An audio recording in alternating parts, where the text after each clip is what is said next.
Praise the lord. హెబ్రీలకు రాసిన పత్రిక 13వ అధ్యాయము 4వ వచనము, వివాహము అన్ని విషయములలో ఘనమైనది. ఇటువంటి ఘనమైన కార్యము మీ గృహంలో జరగాలని ఆశపడుతున్నారా? మీ ఇంటికి రాబోయే సరి అయిన అల్లుడి కోసం, చక్కని కోడల కోసం ఎదురు చూస్తున్నారా? మీకు సహాయం అందించడానికి ఇజ్రాయేల్ మినిస్ట్రీస్ మీ ముందుకొచ్చింది కనుక ఇంకెందుకు ఆలస్యం? స్క్రీన్ మీద కనబడుతున్న నెంబర్కి ఇప్పుడే కాంటాక్ట్ అయ్యి మీ డీటెయిల్స్ మాకు అందించినట్లయితే తప్పనిసరిగా మీకు కావలసిన రీతిగా మీకు సహాయం మేము అందించగలము. ఎటువంటి రిజిస్ట్రేషన్ ఫీజు లేకుండా దేవుని కార్యము జరిగించుటకై ముందుకొచ్చిన ఇజ్రాయేల్ మినిస్ట్రీస్ ని ఎల్లప్పుడూ సహకరిస్తారని కోరుతూ మీ Israel ministries. Praise the lord. మనమందరం కూడా ఫాలో అవ్వాల్సింది దేవుని యొక్క వాక్యాన్నే, బైబిల్నే. మరి వాళ్ళు ఎలా చేస్తున్నారు, వీళ్ళు ఎలా చేస్తున్నారు మనకు అనవసరం. ఎందుకంటే ప్రతి ఒక్కరికి ఏముందంట, తీర్పు దినంలో తప్పకుండా తీర్పు ఉంది. ఆ సుంకర్ వలే కాదు అని చెప్తున్నాడు. మనం కూడా చాలాసార్లు వాళ్ళ నేను చేయట్లేదు కదా, ఎందుకయ్యా నా ఆశీర్వాదాలు తగ్గిపోతున్నాయి, ఎందుకయ్యా నా భక్తి జీవితాలు ఇలాంటివి వస్తున్నాయి, ఇలాంటివి చేస్తున్నాయి, నేను ఉపవాసాలు ఉన్నాయి, ఎందుకయ్యా ఫలితం లేదు, ఇలా మనం అనుకోవద్దు. కానీ ప్రతిదానికి ఒక్కొక్క సమయం ఉంటుంది. వాళ్ళని హెచ్చించిన దేవుడు నీరుని హెచ్చించడానికి కొంచెం సమయం పడుతుంది. అయితే మనం అందరం కూడా ఏం చేయాలంట, వాళ్ళని వీళ్ళని చూడొద్దు, కానీ మనము దేవుని చూస్తూ ముందుకి కొనసాగే వారిగా ఉండాలి. మరి ఈ యొక్క లూకాసు వార్త 18వ అధ్యాయము 14వ వచనంలో ఇక్కడ సుంకరి మాటలు మనం చూసినట్లయితే, అయితే సుంకరి దూరముగా నిలుచుండి ఆకాశం వైపు కనులెత్తుటకైనను ధైర్యం చాలక రొమ్ము కొట్టుకొనుచు, దేవా పాపినైనా నన్ను కరుణించమని పలికెను. అతని కంటే ఇతడు నీతిమంతుడిగా తీర్చబడి తన ఇంటికి వెళ్ళనని మీతో చెప్పుచున్నాను. తనను తాను హెచ్చించుకొనివాడు తగ్గింపబడును, హెచ్చించుకొనివాడు తగ్గింపబడును, తగ్గించుకొనివాడు హెచ్చింపబడునని చెప్పెను. దేవునికి స్తోత్రం, హల్లెలూయా. ఈరోజు వాక్యం విన్నప్పుడే దేవుని బిడ్డలారా, ఇక్కడ స్పష్టంగా రాయబడి ఉంది. పరిసయ్యుడు అంటున్నాడు, నేను సుంకర వలే కాకుండా ఇలా చేస్తున్నాను కదా, అలా చేస్తున్నాను కదా అని. కానీ సుంకర అంటున్నాడు, ప్రభువా నిన్ను చూడడానికైనా నాకు నా యొక్క కనులు చాలట్లేదు. అయితే సుంకరి దూరంగా నిలుచుండి ఆకాశం వైపు కనులెత్తుటకైనను ధైర్యము చాలట్లేదు, అంత పాపినై ఉన్నాను, నన్ను కరుణించు ప్రభువా అని దేవుని వేడుకుంటున్నాడు. అయితే అతను ఏమంటున్నాడు, పాపం నేను చేయలేదు, ఆ సుంకరి వల్ల నేను ఉండట్లేదు అని చెప్తున్నాడు. వీళ్ళిద్దరికీ వ్యత్యాసం చూస్తే ఒకలేమో హెచ్చింపు కలిగిన వారు ఉన్నారు, ఒకలేమో తగ్గింపు స్వభావం కలిగి ఉన్నారు. అయితే దేవుడు ఎవరిని హెచ్చించాడంటే ఈ సుంకర్ని దేవుడు హెచ్చించాడు. ఈ పరిసయ్యుడు దేవుడు అక్కడే నువ్వే పాపివి, అసలైన పాపివి, ఈ పాపి అని చెప్పుకుంటున్న వాడే నీతిమంతుడు నా దృష్టిలో అని దేవుడు ఇతన్ని హెచ్చించాడు. దేవునికి స్తోత్రం, హల్లెలూయా. వాక్యం విన్నప్పుడు దేవుని బిడ్డలారా, మనమందరం కూడా దేవుని సన్నిధికి వస్తున్నాం. మనల్ని మనం తగ్గించుకోవాలి. దేవుడు మనల్ని హెచ్చిస్తాడు తగిన సమయమందు. మనం దీన మనసుకులై ఆయన యొక్క బలిష్టమైన చేతుల క్రింద దీన మనసుకులై ఉండాలి. దేవునికి స్తోత్రం, హల్లెలూయా. కాబట్టి ఈ యొక్క సుంకరి ప్రార్థన చేస్తున్నాడు, నేను పాపిని ప్రభువా, నన్ను కరుణించు ప్రభువా అంటున్నాడు. దేవుడు తన మాటలో ఏం చెప్తున్నాడంటే, నీవు నీతిమంతుడివై ఉన్నావు అని దేవుడు చెప్పడం జరుగుతుంది. అలాగే మరి ఆ రోజుగా చూసినట్లయితే పౌలు గారి గురించి మనం చూస్తూ ఉన్నాము. పౌలు గారు మరి ప్రధాన పాపిని నేను అని చెప్పడం జరుగుతుంది. ఏమని చెప్తున్నారండి, నేను ప్రధాన పాపిని. మనం వాక్యాన్ని చదువుకున్నట్లయితే తిమోతికి రాసిన మొదటి పత్రిక 1వ అధ్యాయము 16వ వచనంలో మన వాక్యాన్ని మనం చదువుకుందామండి. అయినను నిత్య జీవము నిమిత్తము తనను విశ్వసింపబో వారికి నేను మాదిరిగా ఉండులాగున యేసుక్రీస్తు తన పూర్ణమైన దీర్ఘశాంతమును ఆ ప్రధాన పాపినైన నా యందు కనపరిచినట్లు నేను కనికరింపబడి తిని. దేవునికి స్తోత్రం, హల్లెలూయా. మరి ఇతను ఏం చెప్తున్నాడంటే, నేను ప్రధాన పాపిని, పాపులందరిలో కూడా నేను ఎవరినంట, ప్రధాన పాపి. నిజంగా ఒకప్పుడు అతని జీవితం అలాంటిదే అండి. కానీ దేవుడు హింసకుణ్ణి, ఆ యొక్క దుర్మార్గుని, హానికరుణ్ణి దేవుడు ఏం చేశాడంటండి, దేవుని సేవకు పిలుచుకుని గొప్ప వ్యక్తిగా దేవుడు ఈ పౌలు గారిని వాడుకున్నట్లుగా చూస్తూ ఉన్నాము. ఈ పౌలు సౌలు గారిగా ఉన్నప్పుడు ఎన్నో భయంకరమైనటువంటి హత్యలు, భయంకరంగా మరి గర్భిణీ స్త్రీలు, చంటి బిడ్డలను కూడా చూడకుండా యేసయ్యను నమ్ముకున్న వారందరినీ కూడా చాలా దారుణంగా ఇబ్బంది పెట్టి భయంకరమైనటువంటి అతని జీవితము ఎప్పుడైతే దేవునిలోకి మార్చబడిందో పౌలు గారు అంటున్నారు, నా మట్టుకైతే బ్రతుకుట క్రీస్తే, చావైతే నాకు లాభమే, నేను దేవుని కొరకే బ్రతుకుతున్నాను, నేను క్రీస్తుని పోలి నడుచుచున్న ప్రకారం మీరు నన్ను పోలి నడవండి, నేను క్రీస్తు ప్రేమను కలిగి ఉన్నానని ఎన్నో గొప్ప మాటలు, ఇదివరకు అతని జీవితానికి తగినట్టువి కావివి.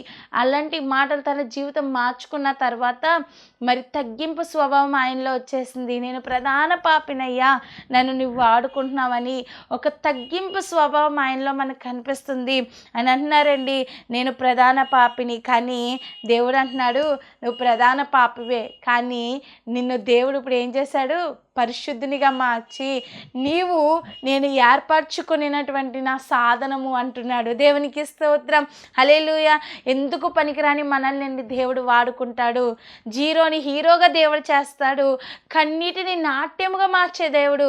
మన దేవునికి అసాధ్యమైందంటే ఏది లేదు. నీ బ్యాక్గ్రౌండ్ ఏదైనప్పటికీ, నువ్వు ఎలాంటి పరిస్థితిలో ఉన్నప్పటికీ, నువ్వు ఎంత భయంకరమైనటువంటి పాపపు జీవితం నీదైనప్పటికీ దేవుడు వాడుకుంటే మాత్రం ఏమవుతుందండి, ఆయన ప్రధాన పాపిని ఎలా వాడుకున్నాడంట, ఆయన పనికొచ్చే సాధనముగా, దేవుడు పని చేసేటువంటి సాధనముగా, దేవుడి కొరకే బ్రతుకుతానని చెప్పే గొప్ప సాక్ష్యం ఇచ్చే బిడ్డగా దేవుడు వాడుకున్నాడు. ఈరోజు అట్టిగా నిన్ను కూడా దేవుడు వాడుకుంటాడు. ఎందుకు పనికిరాని వారిని దేవుడు వాడుకుంటాడు. మా జీవితాల్లోకి వస్తే మా డాడీ చాలా భయంకరమైనటువంటి విగ్రహార్థన కుటుంబంలోంచి వచ్చారండి. ఆ యొక్క విగ్రహార్థికుని దేవుడు ఎలా వాడుకున్నాడంటే, ఇప్పుడు గొప్ప సేవ చేసే విధంగా రోజు ఉదయాన్నే 2ంటికి లేచి తెల్లవారుజామున 6 వరకు మరి మోకాల మీద ఉంటూ దేవుడి అనేక మందికి ప్రార్థనలు కలుపుతూ, అనేక మందిని ప్రేయర్స్లో నడిపిస్తూ, తెల్లవారుజామున ప్రార్థన చాలా బలమైంది కదండి. ఆ ప్రార్థన చేస్తూ అనేక మంది చేత చేస్తూ దేవుని రాజ్యంలో ఎంతగానో భక్తి చేస్తూ అనేక మందిని భక్తిలో నడిపిస్తూ ఉన్నారు. ప్రియ దేవుని బిడ్డలారా, మనమందరము కూడా ఇందుకు పనికిరాని వారమే, కానీ దేవుడు వాడుకుంటే మాత్రం ప్రతి ఒక్కరిని దేవుడు గొప్ప సాధనముగా వాడుకుంటాడు. అయితే అంత భయంకరమైనటువంటి మరి పాపి జీవితాన్ని దేవుడు ఇప్పుడు ఏం చేశాడంటండి, పరిశుద్ధునిగా మార్చాడు. ఇప్పుడు మా డాడీ ఏదైనా సరే మాకు అవసరమైంది మా డాడీని అడగకూడదండి. ఎవరిని అడగాలంటే ఫస్ట్ యేసయ్యని అడగాలి, మోకరించి యేసయ్యని అడగాలి. మీరు యేసయ్యని అడిగితే యేసయ్యే మనకి ఇస్తాడు. నన్ను అడిగితే నా దగ్గర ఏమీ లేదు. మీరు యేసయ్యని అడిగినప్పుడు యేసయ్యే ఇస్తాడు అనేటువంటి ఆ యొక్క అడగడం కూడా చిన్న వయసు నుంచే కూడా ప్రేయర్లో మమ్మల్ని నడిపించి ఎక్కువగా మరి వాక్యాలు ఎలా చెప్పాలి దేవుడు మీకు నేర్పిస్తాడు. మీరు ఎక్కువ ప్రార్థన చేసుకోవాలని అవే నేర్పించాడు. అందుకే దేవుడు మమ్మల్ని చిన్న వయసులో వాడుకోవడం ప్రారంభించారు. ఈరోజు మనం కూడా మన జీవితాన్ని పాపపు జీవితమే, కానీ దేవునికి అప్పగించినప్పుడు దేవుడు ఏం చేస్తాడంటండి, పరిశుద్ధులుగా దేవుడు మళ్ళీ మారుస్తాడు, మనల్ని దేవుడు హెచ్చిస్తాడు. జక్కయ్య జీవితం ఎలాంటిదండి, జక్కయ్య తన జీవితం అంతా పాపపు జీవితమే. అందరి దగ్గర దారుణంగా తినేసి తన జీవితం అంతా ఎలా అంటే పాపి అయిన జక్కయ్యగా ముద్రించబడ్డాడు. కానీ దేవుడు ఆ పాపి అయిన జక్కయ్యని వాడుకున్నాడండి. అందరూ అతనిలో ఉన్న పాపపు బుద్ధినే చూశారు, కానీ దేవుడు మాత్రము ఇతను నాలో ఉంటే ఇంకెంత బాగుంటాడు, పరిశుద్ధుడిగా చెయ్యాలి ఇతనని దేవుడు మంచి యాంగిల్లో చూశాడు. అందుకే దేవుడు ఏం చేశాడండి, ఈ పాపైన జక్కయ్యని దేవుడు పరిశుద్ధునిగా మార్చాడు. జక్కయ్య, నేడు నేను నీ ఇంటికి వస్తాను, నీ ఇంటికి రక్షణ వచ్చింది, నేడు నీ ఇంటికి రక్షణ వచ్చి ఉన్నదని దేవుడు గొప్ప రక్షణను జక్కయ్య గారికి ఇచ్చారు. ఈరోజు పాపపు బ్రతుకులే మనవి, కానీ తగ్గించుకుని దేవా నా జీవితాన్ని, ఎందుకో పనికిరాని నా జీవితాన్ని, ఉపయోగపడని నా జీవితాన్ని, ఇంకో చదువు లేదయ్యా కానీ నువ్వు నన్ను వాడుకుంటావా, నాకు తెలివి లేదయ్యా కానీ నన్ను వాడుకుంటావా, నీ జ్ఞానం ఇచ్చి నన్ను వాడుకో ప్రభా. దేవుడికి కావాల్సిన నీ చదువు కాదు, దేవుడికి కావాల్సిన నీ అందం కాదు, నీ ఆస్తి కాదు, నీ యొక్క జ్ఞానము, నీ బుద్ధి, నీ తెలివి దేవుడికి ఏమీ అక్కర్లేదండి. హీనులను, బలహీనులను దేవుడు వాడుకుంటాడు, బలవంతుడిగా దేవుడు తీరుస్తాడు. మన బలం చూసినంత కాలం మనం వాడబడలేము. దేవా నీ బలం నాకు కావాలన్నప్పుడు, నీ కృప నాకు కావాలన్నప్పుడు దేవుని కృప వలన మాత్రమే మనం వాడబడగలము. దేవుని కృప వల్ల మాత్రమే మనం దేవుడి పని చేయగలము. దేవుని కృప వల్లనే మనం ఏదైనా సాధించగలము. ఏదైనా సరే దేవుని పైన అనుకోండి. మీరు ఏదైనా ఎగ్జామ్స్ రాశారా, ప్రభా నేను అక్కడ రాసింది ఏం లేదు, కానీ నీవే నాకు అక్కడ కార్యం చేయి ప్రభా అని దేవుని పైన ఆధారపడాలి. దేవా నాకు వివాహం కావాలి, నీవే నీ కృప ద్వారా నీ చిత్తమైన బిడ్డ నాకు ఇవ్వి ప్రభా, నువ్వు జతపరచండి అని ప్రార్థించాలి.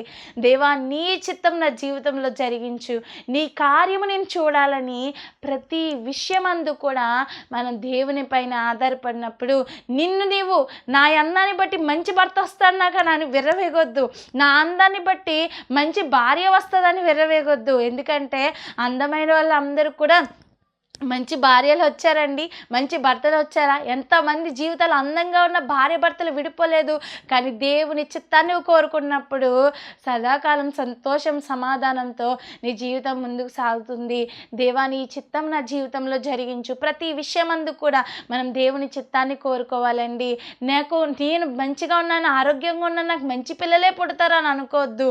నువ్వెంత ఆరోగ్యంగా ఉన్నా నీ గర్భంలో ఏదైనా ఇబ్బంది రావచ్చు, కానీ దేవుని కృప మీద ఆధారపడినప్పుడు దేవా నీవు మాత్రమే నాకు వైద్యం చేయి, నీవు నాకు మంచి బిడ్డనివ్వు, నీవు గర్భఫలం ఇవ్వి, నీవు నాకు మంచి బహుమానం ఇవ్వి. దేవుడిని అడిగినప్పుడు దేవుడు ఏ మేలైనా మన జీవితంలో చేస్తాడు. నాకున్న డబ్బుని బట్టి నేను ఏదైనా సాధిస్తాను అని అనుకోవద్దు, కానీ దేవుణ్ణి మనం అడగాలి.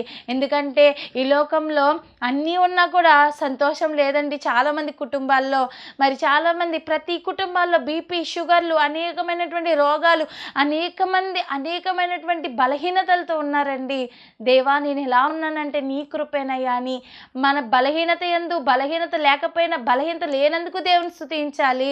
బలహీన పడినా కూడా దేవా ఈ బలహీనత నుంచి తట్టుకునే శక్తినిస్తుంది కూడా నీవే అని దేవుణ్ణే మనం స్తుతించాలి. దేవునికి స్తోత్రం, హల్లెలూయా.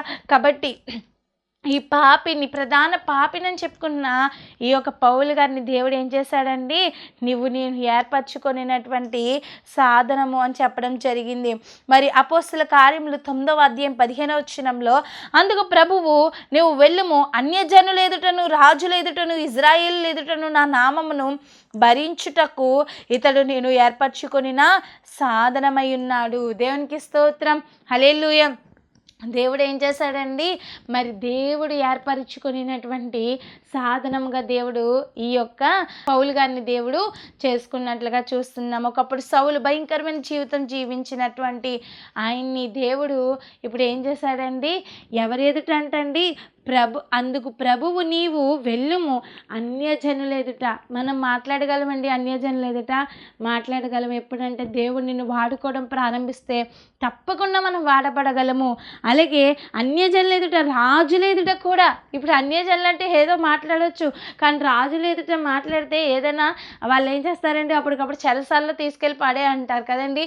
కానీ దేవుడు ఎలా వాడుకుంటున్నాడంటే ఈ సౌలు గారిని పౌలుగా మార్చబడిన తరువాత ఎలా వాడుకుంటున్నాడంటే అన్య జనుల ఎదుట, రాజుల ఎదుట, అలాగే ఇజ్రాయేలుల ఎదుట నా నామము భరించుటకు ఇతడు నేను ఏర్పరచుకున్న నా నామము ప్రచురించడానికి, నా నామము ఇంకా ముందుకు కొనసాగించబడడానికి నేను వాడుకుంటున్న నా సాధనము అని దేవుడు చెప్పడం జరిగింది. ఈరోజు మీకోసం నా కోసం అటువంటి సాక్ష్యం దేవుడు చెప్పాలి. అంత గొప్పగా దేవుడు మనల్ని వాడుకోవాలంటే మనం అందరం ఏం చేయాలంటే అండి, ఈ యొక్క పౌలు గారి వలె మనం కూడా తగ్గింపు స్వభావం కలిగి ఉండాలి. అలాగే 7వదిగా మనం చూసినట్లయితే యాకోబు గారి జీవితం మనకి కనిపిస్తుంది. యాకోబు గారు చాలా మోసపూరితమైనటువంటి జీవితము, తల్లి గర్భంలోనే మోసం చేసే స్వభావము, అలాగే బయటకు వచ్చాక తన అన్నని మోసం చేశాడు, తన తండ్రిని మోసం చేశాడు. అలాగే తన మామయ్య అయిన లాబాన్ని కూడా అతను మోసం చేశాడు. అనేక మందిని మోసం చేసే మోసపూరితమైన అతని జీవితము ఎలా అయిపోయిందంటే, మరి దేవుడు అడిగాడు ఒకరోజు ప్రార్థన చేస్తున్నప్పుడు ఎబ్బోకు రేవు దగ్గర, నీ పేరేంటని అడిగితే అతను ఏదో ఒక పేరు చెప్పేయచ్చు కదండి. ఈరోజు చాలామంది అబద్ధాలు చెప్తారు. ఎవరికి? జనాలకే కాకుండా దేవుడు కూడా అబద్ధాలు చెప్తారు కదండి. ఇప్పుడు దేవుడి దగ్గర అతను నీ పేరేంటని అడిగితే ఏ ఒక పేరు చెప్పేయచ్చు కదండి. ఏ అబ్రహాం, లేకపోతే ఏ ఒక రమేష్, ఏదో ఒక పేరు చెప్పేయచ్చు కదండి. కానీ అతను దేవుడి దగ్గర అబద్ధం ఆడలేదండి. తన జీవితాన్ని చెప్పుకున్నాడు, ప్రభువా నేను మోసగాన్ని. తను తగ్గించుకున్నాడు, తన జీవితం అక్కడే మార్చుకున్నాడు ఆల్రెడీ.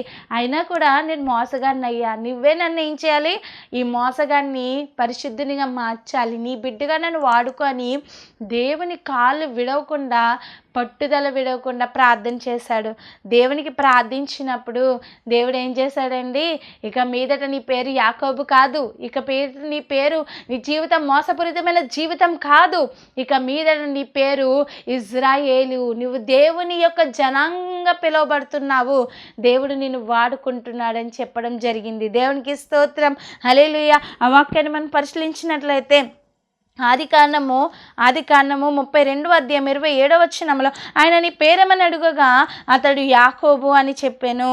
28వ వచనంలో అప్పుడు ఆయన నీవు దేవునితోనూ మనుషులతోనూ పోరాడి గెలిచితివి గనుక ఇక మీదట నీ పేరు ఇజ్రాయేలే గాని యాకోబు అనబడదని చెప్పాను. దేవునికి స్తోత్రం, హల్లెలూయా. పాపపు బ్రతుకులో ఆ యొక్క మోసపూరితమైన జీవితంలో జీవిస్తున్న యాకోబు గారిని దేవుడు జనాంగంగా దేవుడు మార్చాడు, దేవుడు అభిషేకించాడు, దేవుడు వాడుకోవడం ప్రారంభించాడు. ప్రియ దేవుని బిడ్డలారా, మనమందరం కూడా యాకోబు గారిలా మనం తగ్గింపు స్వభావం కలిగి దేవుడి దగ్గర నిజాయితీగా యథార్థ జీవితాన్ని కలిగి మనం జీవించేవారిగా మనం అందరం కూడా ఉండాలి. దేవునికి స్తోత్రం, హల్లెలూయా. మరి 8వదిగా మనం చూసినట్లయితే అబ్రహాము గారు మనకు కనిపిస్తూ ఉన్నారు. అబ్రహాము గారు కూడా చాలా తగ్గింపు స్వభావం కలిగి మనకు కనిపిస్తున్నారు. ఏమంటున్నారంటే ఆది కాండం 18వ అధ్యాయం 27వ వచనంలో మనం చూసినట్లయితే అందుకు అబ్రహాము ఇదిగో ధూళియు బూడిదయునైనా నేను ప్రభువుతో మాట్లాడ తెగించుచున్నాను. దేవునికి స్తోత్రం, హల్లెలూయా. ఏమని పోల్చుకుంటున్నాడంటే నేను ధూళియు బూడిద వంటి వాడను అని తనను తాను తగ్గించుకుంటున్నాడు. దేవునికి స్తోత్రం, హల్లెలూయా. కానీ దేవుడు మాత్రము తగ్గించుకున్న వారిని దేవుడు ఏం చేస్తానన్నాడండి, హెచ్చిస్తానన్నాడు. పేద లాజరు అండి ఈ లోకంలో చాలా భయంకరమైనటువంటి బాధలు భరించాడు, చాలా భయంకరమైనటువంటి పుండ్లు, మరి కుక్కలతో మరి ఎన్నో ఆ కుక్కలు తినే ఆహారం తినడము, ఎంతో బాధ, ఎంతో యాతనకరమైన బాధలు ఈ లోకంలో అనుభవించాడు. అయితే దేవుడు ఏం చేశాడండి, అతన్ని దేవుడు హెచ్చించాడు. అబ్రహాము కుడి పార్శ్వం ఆయన ఉన్నారు కూర్చుని. అయితే ఆ యొక్క ధనవంతుడు మాత్రం ఎక్కడ ఉన్నాడు అంటండి, ఈ లోకంలో ధనవంతుడు తినుము త్రాగుము సుఖించుము అని తన ప్రాణానికి చెప్పుకున్న ధనవంతుడు ఇప్పుడు అక్కడ ఎలా ఉన్నారంటండి, ఇక్కడ ఎంతో ఎంజాయ్మెంట్ జీవితాన్ని జీవిస్తున్న ఈ యొక్క ధనవంతుడు అక్కడ నీళ్లు లేక మరి ఆ యొక్క భయంకరమైన యాతనకరమైన స్థలంలో ఎంతో బాధపడుతున్నట్లుగా మనం చూస్తూ ఉన్నాం. కానీ లాజరు అబ్రహాము గారి కుడి పార్శ్వమును కూర్చున్నట్లుగా మనం చూస్తూ ఉన్నాం. ఈరోజు మనం తగ్గింపు స్వభావం కలిగినప్పుడు తనను తాను తగ్గించుకొనివాడు ప్రభు రాజ్యంలో మనల్ని దేవుడు తప్పకుండా హెచ్చిస్తాడు. కాబట్టి మనం అందరం కూడా నమ్మకమైన వారిగా ఉండాలి. అయితే అబ్రహాము గారు ధూళియు బూడిద వంటి వారిగా ఉన్నారు, కానీ దేవుడు అతని తగ్గింపు స్వభావం చూసి దేవుడు హెచ్చించాడు. దేవుడు అంటున్నాడు, నీవు విశ్వాసులకు తండ్రివి. దేవునికి స్తోత్రం. అలాగే దేవునికి అబ్రహాము గారు ఎలా ఉన్నాడంటండి, స్నేహితుడిగా ఉన్నారు. దేవునికి స్తోత్రం, హల్లెలూయా. ఈరోజు వాక్యం వింటున్న మనం కూడా అటువంటి జీవితం కలిగి తగ్గింపు స్వభావం కలిగి మనం అందరం కూడా ఉండాలి. అయితే ఈ అబ్రహాము గారికి మరి చాలామంది ఎన్నైనా అనుంటారు, తన తండ్రిని, తన కుటుంబ వారిని, తన బంధువులను, తన దేశంలో విడిచి వెళ్ళిపోయాడు. ఎందుకంటే దేవుని పైన విశ్వాసంతో ముందుకి ఆయన కొనసాగారు. అందుకే ఉత్తినే వచ్చేలేదండి ఆ పేరు, విశ్వాసులకు తండ్రి అని. ఆయన అంత తగ్గింపు కలిగి, అంత ప్రార్థన, అంత దేవునితో సహవాసం కలిగి ఉన్నారు కాబట్టే, దేవునితో ఉన్న స్నేహ భావం బట్టే దేవుడు అతనికి ఏం చెప్పారండి, విశ్వాసులకు తండ్రి. ఆయన ఈ లోకంలో ఒక బిడ్డ కూడా లేడని బాధపడి ఉంటారు, కానీ దేవుని పైన విశ్వాసంతో, మరి వృద్ధాప్యమందు పిల్లలు పుట్టరు, కానీ నా దేవుడు వృద్ధాప్యమందు కూడా నాకు ఇస్తాడనే విశ్వాసము, నిరీక్షణ అతనిలో దేవుడు చూసి మూయబడిన సారా గర్భాన్ని దేవుడు ఏం చేశారండి, మూయబడిన సారమ్మ గర్భాన్ని తెరిచారు. ఈరోజు మరి మూయపడిన ప్రతి బంధకాల్ని దేవుడు తెరుస్తాడు, ప్రతి శోధల నుంచి మనల్ని విడిపిస్తాడు. దేవుడు చనిపోయిన లాజరుని కూడా లేపినటువంటి దేవుడు. మన దేవునికి అసాధ్యమైందంటూ ఏదీ లేదండి. ఎంతోమంది సాక్ష్యాలు చెప్తారు, మనం రోజు వింటూ ఉంటాం, అనుదినం అనేకమైన సాక్ష్యాలు మనం వింటూ ఉంటాం. అనేక మంది మరణ పడకల్లోంచి లేచినట్లుగా మనం చూస్తున్నాం. ఒక్క రూపాయి కూడా ఖర్చు అవ్వకుండా మరణించేటువంటి వ్యాధి నుంచి, మరణకరమైన రోగం నుంచి దేవుడు విడిపించినటువంటి దేవుడు మన దేవుడు. ఎన్నో మేలులు, ఎన్నో కార్యాలు మన జీవితంలో దినదినం మన దేవుడు చేస్తూ ఉన్నాడు.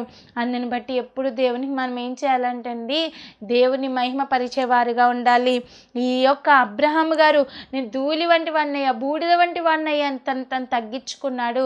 దేవుడు విశ్వాసులకు తండ్రిగా ఆయన్ని చేశాడండి. మరి ఈ యొక్క దేవుడు అబ్రహాము గారిని, మరి పిల్లలు లేని ఆయన్ని దేవుడు అనేక మందికి తండ్రిగా చేశాడు. మరి ఆయన్ని అనేక జనములకు తండ్రిగా దేవుడు చేశాడు. అబ్రహాము దేవుడిగా పిలువబడ్డాడు. అంతేకాదు, ఆయనలో ఉన్న నిరీక్షణ విశ్వాసం చూసి దేవుడు వాగ్దానపు పుత్రుడైన ఇస్సాకు గారిని కూడా దేవుడు ఆయనకి అనుగ్రహించాడు. ఊజు దేశంలోనే చాలా న్యాయవంతుడిగా, యథార్థవంతుడిగా, దేవుడు అంటే భయభక్తులు గల వాడిగా, అలాగే చెడుతనమును విసర్జించిన వాడిగా ఉన్నాడు. మరి యోబు గారి జీవితంలో చూస్తే, యోబు గారు అన్నీ పోగొట్టుకున్నారండి. యోబు గారికి ఉన్నవన్నీ సమస్తము కోల్పోయాడు. అయినా కూడా దేవుని మాత్రము, యథార్థతను మాత్రం విడిచిపెట్టలేదు. అటువంటి తగ్గింపు స్వభావం ఈరోజు మనందరికీ కూడా కలిగి ఉండాలండి. 9 విషయాలు మనం చెప్పుకున్నాం. మొట్టమొదటిగా మోషే గారు, ఆయన ఎలా ఉన్నారంటే అండి, ఆయన నోటి మాంద్యం గలవాడిగా, నాలుక మాంద్యం గలవాడిగా ఉన్నారు. నేను ఎందుకు పనికిరానయ్యా, ఏం మాట్లాడలేదు, నీ సన్నిధి నాకు తోడుగా ఉండే దయచే ప్రభు అని అడిగినప్పుడు దేవుడు అతన్ని ఏం చేశాడండి, నువ్వు నా ఇల్లంతటిలో నమ్మకమైన వాడివని దేవుడు వాడుకోవడం ప్రారంభించి ఇజ్రాయేల్ ప్రజలందరినీ నడిపించడానికి ఒక సాధనంగా దేవుడు వాడుకున్నాడు. ఒక నాయకుడిగా దేవుడు వాడుకున్నాడు. మరి మిక్కిలి సాత్వికుడు అని కూడా దేవుడు అతనికి సాక్ష్యం ఇచ్చారు. రెండవదిగా దావీదు గారు, నేను చచ్చిన కుక్క వంటి వాడిని తను తగ్గించుకున్నారు. కానీ దేవుడు, నీవు నా చిత్తానుసారుడైన మనుష్యుడు అని దేవుడు హెచ్చించి రాజ్యస్థితిలో ఒక గొర్రెల మేపుకుంటున్నటువంటి వ్యక్తిని దేవుడు రాజుగా దేవుడు చేశాడు. మూడవదిగా సొలొమోను గారు, బుద్ధి లేని వాడినయ్యా నేను, నువ్వు రాజుగా ఉంచావు కానీ నాకు బుద్ధి లేదు, బుద్ధి చాలదన్నప్పుడు దేవుడు ఏం చేశాడండి, నేను నీకు బుద్ధి, జ్ఞానము, వివేకము కలిగిన హృదయం అనుగ్రహిస్తూ ఉన్నాను. నీకు ముందు పూర్వీకుల్లో ఎవరు నీ వంటి జ్ఞానవంతుడు లేడు, పుట్టబోయే వారిలో కూడా ఎవరు నీ తర్వాత అంతటి జ్ఞానవంతుడు లేడు అని కూడా దేవుడు చెప్పడం జరిగింది. అంత జ్ఞానవంతుడిగా దేవుడు అతన్ని తీర్చిదిద్దారు. ఎందుకంటే అతను తగ్గించుకున్నారు. నాలుగవదిగా బాప్తిసం ఇచ్చే యోహాను గారు అంటున్నారు, యేసయ్యా నీ యొక్క చెప్పులు మోయడానికి కూడా నేను యోగ్యుడను కాను, ఈ అయోగ్యుడిని వాడుకో అంటే దేవుడు బాప్తిసం ఇచ్చే యోహాను గారిని దేవుని మార్గము సరళం చేసే గొప్ప సాధనముగా దేవుడు వాడుకున్నాడు. అంతేకాదు, ప్రభు యొక్క దృష్టిలో మిక్కిలి గొప్పవాడిగా నీవు ఉన్నావని దేవుడు సాక్ష్యం ఇచ్చారు. అంతేకాకుండా స్త్రీలు కనిన వారందరిలో కూడా నువ్వు గొప్పవాడవని చెప్పడం జరిగింది. అలాగే సుంకరి పాపిగా పిలువబడుతూ ఉన్నారు. అయితే సుంకరి పాపి అని పాపిని ప్రభు అని తగ్గించుకుంటున్నాడు. అలాగే పరిసైడేమో నేను పరిశుద్ధిని అని చెప్పుకుంటున్నాడు. కానీ ఈ యొక్క సుంకరి ప్రార్థన దేవుడు ఆలకించాడు. పాపి అని తను తగ్గించుకున్న విధానం దేవునికి నచ్చి దేవుడు హెచ్చిస్తున్నాడు, నీవు నీతిమంతుడవు. అలాగే పౌలు గారు అంటున్నారు, నేను ప్రధాన పాపినయ్యా అని. దేవుడు అంటున్నాడు, నేను ఏర్పరచుకొని నీవు నా సాధనము. దేవునికి స్తోత్రం, హల్లెలూయా. అలాగే 7వదిగా యాకోబు గారు, మోసగాడిని ప్రభు అంటున్నారు. మరి ఈ మోసగాడిని, తగ్గింపు స్వభావం కలిగి దేవుడు యథార్థంగా దేవుని సన్నిధిలో ఒప్పుకోవడం చూసి చూసి దేవుడు ఇజ్రాయేలుగా మార్చుకుని దేవుని జనాంగంగా మార్చుకున్నారు. 8వదిగా అబ్రహాం గారు ధూళియు బూడిద వంటి వాడినని తనను తను తగ్గించుకుంటున్నారు. దేవుడు అబ్రహాం గారిని విశ్వాసులకు తండ్రిగా, దేవునికి స్నేహితుడిగా ఆయన్ని పిలుచుకున్నారు. అలాగే 9వదిగా యోబు గారు నేను నీచుడను అని తగ్గించుకుంటున్నారు. దేవుడు అంటున్నారు యథార్థవంతుడవు, న్యాయవంతుడవు, అలాగే చెడుతనంను విసర్జించిన వాడు నా యోబని సాతానుకు కూడా గొప్పగా చెప్పుకుంటున్నాడు. దేవునికి స్తోత్రం, హల్లెలూయా. 9 విషయాలు చెప్పుకున్నాం. 10వదిగా మనమేనండి. మనలో కూడా ఏదో ఒక బలహీనత ఉంది. మనం ఏం చేయాలంటే మనం బలవంతులం కాదు, తగ్గించుకుని ఈ బలహీనతనే బలముగా నువ్వు మార్చి నన్ను నీలో వాడుకో ప్రభువా. నా విషయానికి వస్తే నేను బలహీనతరాలే, నేను భయం కలిగిన దాన్నే, కానీ దేవుడు నన్ను వాడుకుంటున్నాడు. దేవుడు గొప్ప సాక్షిగా, దేవుడు నా జీవితంలో ఎన్నో మేలులు చేసి ఆయన పనిలో నమ్మకమైన బిడ్డగా నన్ను వాడుకుంటున్నాడు. మీ జీవితంలోకి వచ్చినప్పటికీ మీకు ఏదో ఒక బలహీనత ఉంటుంది. ఇక్కడున్న భక్తులు ఎలా అయితే ఎన్నో బలహీనతలు కలిగి ఉన్నారో ఆ బలహీనతనే దేవునికి అలా బలముగా మార్చుకుని దేవునిలో వాడబడ్డారు. ఈరోజు మనం కూడా ఏం చేయాలంటే నేను జీరోని ప్రభా, కానీ నన్ను హీరోగా చెయ్యి, నన్ను నువ్వు వాడుకో, నా యొక్క జీవితాన్ని నీకు ఇస్తున్నాను, నీకు అప్పగిస్తున్నాను, నువ్వు నీ సాధనంగా నన్ను వాడుకో, నీ పనిముట్టుగా నన్ను వాడుకో, నీలో ఉపయోగపడే బిడ్డగా నన్ను వాడుకో అయ్యా అన్నప్పుడు దేవుడు వాడుకోవడం మొదలు పెడతాడు. నీ జీవితం దేవునికి ఇవ్వడానికి సిద్ధంగా ఉన్నావా? మరి నీ జీవితాన్ని బట్టి అనేక మందికి ఆశీర్వాదకరంగా, నీ జీవితాన్ని బట్టి అనేక మందికి దేవుడు నీ జీవితాన్ని అనేక మందికి ఆశీర్వాదకరంగా, సాక్షార్థంగా, మహిమార్థంగా చేస్తాడైతే మనం అందరం ఏం చేయాలంటే దేవా నీ పనిలో నన్ను వాడుకో అని మనం ప్రార్థించే వారిగా ఉండాలి. ఈ భక్తులందరూ వాళ్ళ బలహీనతలు బట్టి తగ్గించుకుని నేనేం చేయలేనయ్యా, ఇది నా జీవితం అని దేవుడికి చెప్పుకున్నారండి. కానీ దేవుడు అన్నాడు నువ్వు బలహీనుడివే కావచ్చు, నువ్వు జ్ఞానం లేనివాడివే కావచ్చు, నువ్వు తెలివి లేనివాడివే అవ్వచ్చు, నీకు ఏది లేకపోయినా, నువ్వు ధూళివైనా, బూడిదవైనా, నువ్వు నీచుడివైనా, నువ్వు భయంకరమైనటువంటి బలహీనుడివైనా, నీవు ఎందుకు పనికిరాని వాడివైనా, నువ్వు పాపివైనా, నిన్ను పరిశుద్ధినిగా మార్చుకుని నిన్ను నాలో వాడుకుంటానని దేవుడు అంటున్నాడు. ఈరోజు వాక్యం విన్న ప్రియ దేవుని బిడ్డలారా, నీ జీవితం కూడా ఈ రాత్రి ఈ యొక్క సమయంలో దేవునికి ఇచ్చినప్పుడు, ఈ యొక్క సమయంలో నువ్వు దేవునికి నీ జీవితాన్ని అప్పగించుకున్నప్పుడు దేవుని యొక్క మేలులు మన జీవితాల్లో తప్పకుండా చూస్తాము. అయితే మన జీవితాలు దేవునికి అప్పగించాలి. దేవా చదువు లేని దాన్ని, జ్ఞానం లేని దాన్ని, ఏ యొక్క పని నాకు రాదు, కానీ నా జీవితాన్ని వాడుకో, అందరికీ ఉపయోగపడేలా నన్ను ఉంచు, అందరికీ సాక్ష్యంగా నా జీవితం ఆదర్శంగా ఉండేలా నన్ను చెయ్యి ప్రభా, వెలుగులా నన్ను ఉంచు, దీపస్తంభంలో నన్ను ఉంచు, అనేక మందిని వెలిగించే జ్యోతి వలె నన్ను చెయ్యి ప్రభా అంటే దేవుడు తప్పకుండా మనల్ని అటు రీతిగా వాడుకుంటాడు. అయితే ఈ భక్తుల వలె మనం కూడా తగ్గించుకున్నప్పుడు గొప్ప దీవెన మన జీవితంలో మనము చూస్తాము. తగ్గించుకునే ఈ భక్తుల్ని దేవుడు హీరోగా చేశారండి. అయితే ఈరోజు తగ్గింపు స్వభావం నీలో ఉందా? ఏ విషయంలో విర్రవీగుతున్నావో, ఏ విషయంలో గర్విస్తున్నావో నాకైతే తెలియదు, కానీ నీ గర్వమంతా తీసివేసుకుని దేవునిలో తగ్గింపు స్వభావం కలిగి ఎంత ఎదిగినా కూడా దేవుని సన్నిధిలో తగ్గింపుతో నువ్వు జీవించినప్పుడు దేవుడు తగిన సమయం అందు నిన్ను హెచ్చిస్తాడు. నీకేది ఉన్నా ఏది లేకపోయినా దేవుని నామమును బట్టి మాత్రమే అతిశయించండి. ఈ లోకంలో ఉన్న దాన్ని బట్టి దేన్ని బట్టి అతిశయించొద్దు. ఏది నువ్వు చేస్తున్నా కూడా నా వల్లే ఇది చేశానని అనొద్దు, కానీ దేవుని కృప వల్లే ఇది జరిగిందని దేవుని మహిమపరిచినప్పుడు నేను దేవుడు అత్యధికంగా ఆశీర్వదించడానికి ఇష్టపడుతూ ఉన్నారు. ఈ కొద్ది మాటలు దేవుడు మన అందరి వినుకుల్లో దీవించి ఆశీర్వదించునుగాక. ఆమేన్ ఆమేన్. కళ్ళు మూసుకుందామండి, చిన్న ప్రేయర్ చేసుకుందాం. శరణుతుడా మౌనతుడా సకల ఆశీర్వాదం నాకు కారణభూతుడైన మా ప్రియ పెళ్ళొప్ప తండ్రి యేసయ్య, నిలబడిన నాలో ఏ గొప్పతనం లేదు, నాతో ఉండి ప్రభా, నాలో ఉండి ప్రభా, నీ బిడ్డలతో మీరే మాట్లాడిన ఈ మాటలు బట్టి నీకు స్తోత్రాలు ప్రభా. అవునయ్యా, తగ్గించుకున్న వారిని వెచ్చిస్తానని వాగ్దానం చేసిన దేవుడు నాయన, ఏ విషయమందైనా మాలో గర్వం అనేది ఉందేమోనైనా ఆ గర్వాన్ని తీసివేసి యేసయ్య ప్రభా తండ్రి నీవే ప్రభా, నీ బిడ్డలైన వారితో తండ్రి ప్రభా మాట్లాడినందుకు కొందనాల గర్వాన్ని తీసివేసి మేమందరము భక్తి జీవితంలో ఎదుగుతూ ప్రభా, భక్తి గర్వం కానీ, ఏసయ్య గొప్ప అనే గర్వం కానీ, ప్రభా సౌందర్య గర్వం కానీ, ఏ గర్వం మాలో లేకుండా ప్రభా, ఏసయ్య తండ్రి ప్రభా ధన గర్వం, బల గర్వం, ఏ గర్వాలు మాలో లేకుండా ప్రభా, నమ్మకమైన బిడ్డలుగా నీ సాధనాలుగా మమ్మల్ని వాడుకోమని అడుగుచున్నాం నాయన. తండ్రి ప్రభా నీ పనిలో మమ్మల్ని వాడుకోండి అయ్యా. భక్తులు ఎంతోమంది బలహీనలే, కానీ వాళ్ళ జీవితాలు నీకు అప్పగించుకున్నప్పుడు మేము ఎందుకు పనికిరాని వారమయ్యా, నువ్వు వాడుకో అన్నప్పుడు ప్రభా నువ్వు వాడుకోవడం ప్రారంభించావయ్యా. నాయకులుగా వాడుకున్నావయ్యా, జ్ఞానవంతులుగా వాడుకున్నావు నాయనా ప్రభా. ఏసయ్య నీ సాధనాలుగా వాడుకున్నావు నాయన. ఏసయ్య ప్రభా నీ పనిలో గొప్పవారిగా నువ్వు వాడుకున్నావు ప్రభా.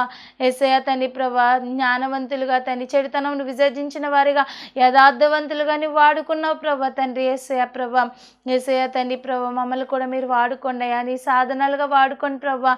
నీ జనాంగంగా మమ్మల్ని మార్చుకోండి ప్రభా. ఈ మా జీవితాన్ని పాప బ్రతుకులు మోసపూరితమైన మా జీవితాన్ని మార్చి నీ పనిలో నమ్మకమైన బిడ్డలుగా మమ్మల్ని వాడుకోండి. మేము భయస్తులమే, మేము పిరికి వారమే, ఎందుకు పనికిరాని బలహీనమే, జ్ఞానం లేని వారమే, కానీ మా జీవితాలని నీకు ఉపయోగపడే సాధనంగాని వాడుకోండి ప్రభా తండ్రి ప్రభా.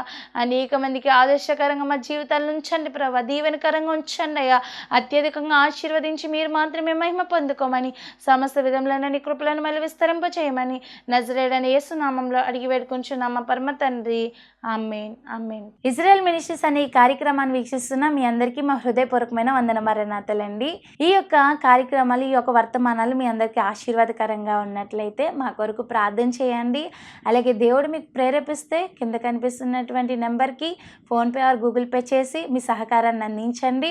అలాగే మీలో ఎవరికైనా ఎటువంటి అనారోగ్య సమస్యలైనా, ఎటువంటి ప్రార్థన అవసరమైతే కనుక మరి నెంబర్కి ఫోన్ చేసి ప్రార్థన చేయించుకోండి. దేవుడు మిమ్మల్ని మీ కుటుంబాలను ఆశీర్వదించి ఫలభరితంగా దీవించునుగాక. Amen amen. Praise lord.